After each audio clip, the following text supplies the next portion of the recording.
이거 상황이 좀 많이 안 좋아 보이는 것 같죠? 11월 한 달 동안 전기차 할인이다 뭐다 해서 말이 많았잖아요. 그래서 판매량이 좀 늘어날 거라는 전망이 꽤 있기도 했고 기대하는 분들도 많았는데 결국은 여전히 판매가 부진한 걸로 결론 났습니다. 이게 단순히 판매량이 안 나온다는 것에서만 끝나는 게 아닙니다. 현대차 울산 공장에서는 아예 12월부터 2달 동안 GV60 생산을 중단하겠다고 밝혔습니다. 왜? 안 팔리니까요. 그만큼 심각하다는 건데 왜 유독 우리나라에서만 이런 것 같을까요? 그렇잖아요. 지금 사이버 트럭이다 뭐다 해서 전기차 이슈는 끊임이 없는데 왜 우리나라만 전기차가 부진하다는 소리가 나오는 것 같냐는 거죠. 현대차 그룹의 본질인데 현대차마저 전기차 판매량이 안 나와서 생산을 중단할 정도면 그렇게 가볍게 볼 문제도 아닌 것 같잖아요. 그래서 오늘은 우리나라에서 전기차 판매 부진 얘기가 꾸준히 나오는 이유, 그리고 차주들을 위한 대안은 어떻게 되고 있는지까지 쉽고 빠르게 정리해드리겠습니다.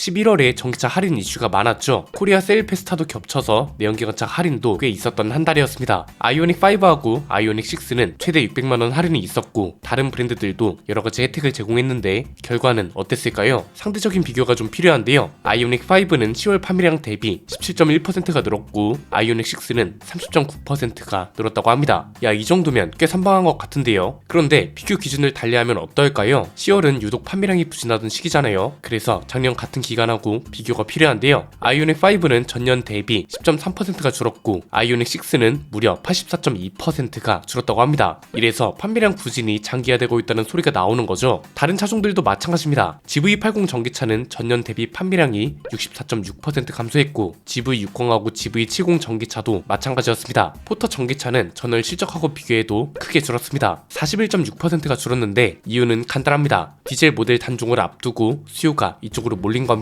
그래서 결론적으로 현대차의 11월 전기차 판매량은 전년 대비 44.5%가 떨어진 4,433대로 집계됐고요. 기아는 레이 전기차만 빼고 모든 전기차 판매량이 전월 대비 26.5%나 감소했습니다. 레이 전기차도 신차인 것에 비하면 6.7% 늘어난 게 그리 큰 성장세는 아니죠. 전년 대비 판매량을 비교하면 EV6는 51.9%가 줄었고 니로 EV는 18.9%가 줄었다고 합니다. EV9은 전월 대비 55%가 줄었고요. 워낙 전기차 쪽 상황이 안 좋다 보니 현대기아차는 연말까지 할인을 이어가겠다는 방향이고 현대차 울산 공장은 아예 내년 1월까지 GV60 생산을 일시 중단한다고 합니다. 전기차 수요가 꺾였고 연말이라 전기차 보조금 소진 이슈도 겹치잖아요. GV60은 그나마 제네시스 전기차 중에서 판매량이 가장 많은 모델인데도 이런 조치를 내린 건데 현대차 관계자 설명은 이렇습니다. 해외 판매 물량이 많으면 국내 보조금 소진하고 무관하게 생산을 지속하는데 그런 게 아니라면 생산을 안 하는 게 더 효율적이라 일시 중단을 결정했다고 합니다. 올해 하반기에는 그래서 전기차 판매 부진 이슈가 계속되고 있는데 왜 유독 우리나라에서만 이럴까 싶기도 하죠. 이건 어떻게 보면 당연한 건데 구분을 좀 해서 볼 필요가 있습니다.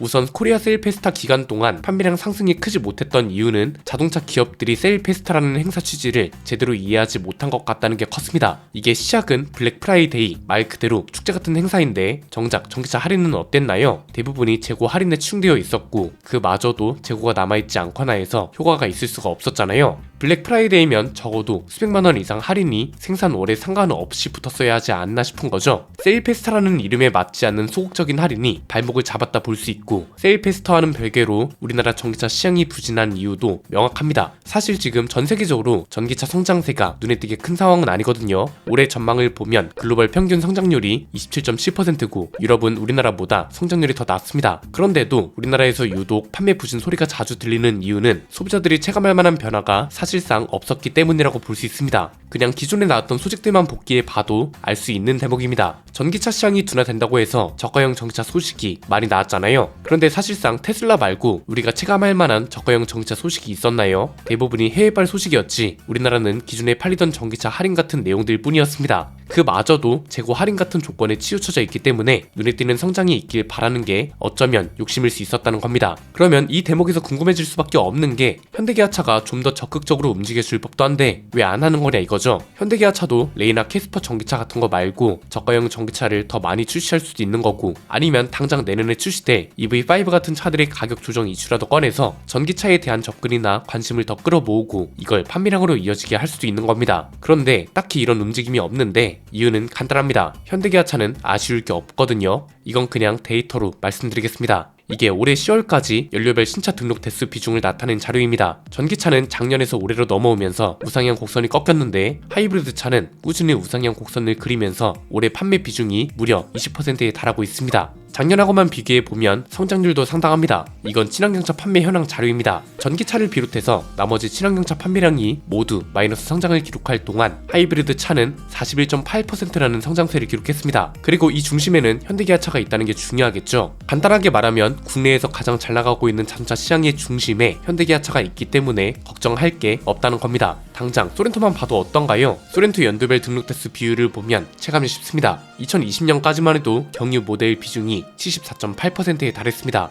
이게 2021년에 확 꺾이더니 올해는 하이브리드 모델 비중이 64.7%를 기록하고 있습니다. 여기에 산타페도 하이브리드가 가장 잘 팔리지, 카니발도 하이브리드 모델이 추가됐지, 이러니까 전기차 판매량이 줄어든다 해서 딱히 국내 시장에선 위축될 이유가 없는 거죠. 현대기아차 하이브리드차 판매량은 매년 성장해 왔습니다. 올해는 10월까지만 집계가 됐는데도 이미 작년 판매량을 뛰어넘었고요. 하이브리드 모델 수도 매년 늘어서 지금은 무려 15종이나 됩니다. 올해는 25만 대를 넘어설 걸로 전망되고 있고 2019년도하고 비교해보면 성장률이 279%에 달한다고 합니다. 당장 카니발만 봐도 어떤가요? 하이브리드 모델이 투입되면서 판매량이 더 잘 나올 거라고 하죠. 그럴 수밖에 없는 게 카니발도 페이스리프트 되면서 부정적인 이슈가 없었던 게 아닙니다. 탁송료가 어떻다부터 해서 연비 때문에 하이브리드 혜택을 못 받을 거라는 얘기도 있습니다. 심지어 비슷한 시기에 측면 충돌 안전 문제 이슈도 꽤 컸습니다. 그래서 어떻게 됐냐고요? 하이브리드 모델이 가솔린 모델보다 비싼데도 사전계약 물량이 70%를 차지한다고 하고요. 대기 기간은 무려 1년 이상에 달한다고 합니다. 가솔린 모델도 최고 대기 기간이 3개월에서 4개월 정도라고 하거든요. 이것도 짧은 게 아닌데 하이브리드 모델은 이보다도 더한 12개월 이상에 달한다는 거죠. 아직 정부 인증 절차가 진행 중이라 사전 계약만 받은 건데도 수요가 이렇게나 많이 몰리고 있다는 겁니다. 다른 차종들도 마찬가지입니다. 하이브리드 모델 최고 대기가 11개월에서 10개월 이상, 산타페 하이브리드는 9개월 이상, 소나타 하이브리드는 7개월 이상, 스포티지 하이브리드도 6개월 이상으로 집계되고 있다고 합니다. 그래서 수요 위축으로 위기다, 전기차 내수 판매가 44.5% 역성장에서 난리다 해도 현대기아차는 회사 전체적으로 봤을 때 큰 손해는 아니란 거죠. 실제로 자동차 생산 실적 전망 자료만 봐도 전체 생산량과 수출량은 매년 꾸준히 상승 중이니까요. 그래서 차주들도 전기차 할인에 대한 체감을 못 느낀과 동시에 국내 브랜드의 위기라던가 이에 따른 전차 수요 둔화를 직접적으로 체감하지 못하고 있다는 겁니다. 어차피 하이브리드라는 대안이 있고 심지어 판매량까지 꾸준히 상승세라고 하니 체감 못하는 게 당연하죠. 어떻게 보면 일본 자동차 산업하고도 비슷한 방향이라고 볼 수 있을 것 같습니다. 뭐 하이브리드 기술력이 일본하고 되겠냐고 하기도 하던데 이것도 필요한 논쟁일 수 있죠. 그런데 이건 관련 주제에서 언급하면 되는 거고 지금은 시장 특성에 대한 이야기잖아요. 그러니 주제에 맞는 이야기로 받아들이고 그에 따른 토론을 좀 부탁드립니다. 일본하고 비슷한 듯 다른 게 하이브리드 모델에 집중하고 있다는 겁니다. 자국 브랜드가 하이브리드 차 생산을 많이 하고 판매량도 많고 시장은 그에 따라 반응하고 있는 건데요. 조금 다른 점은 일본은 하이브리드 차 쪽에 집중하고 있다는 거고 현대차 그룹은 전기차에도 집중하면서 하이브리드 차 쪽도 대응을 하고 있다는 게 조금은 다른 겁니다.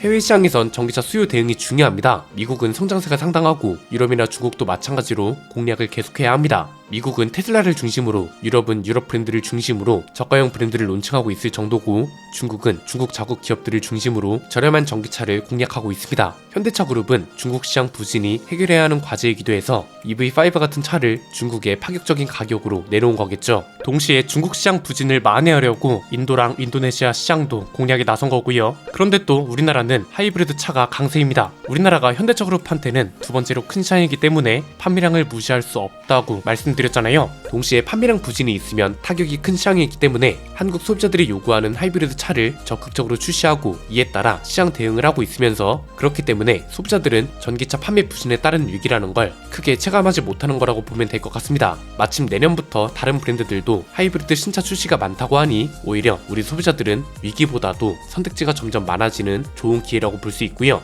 전기차 부진하고 관련해서 인프라 얘기도 빼놓을 수가 없잖아요. 이건 지난번에 자세히 다룬 영상이 있으니 이걸 참고해 주시면 감사드리겠습니다. 오늘 내용은 여기까지입니다. 내용이 유익하셨다면 구독과 좋아요, 알림 설정 부탁드립니다. 지금까지 저는 안피디였습니다. 감사합니다.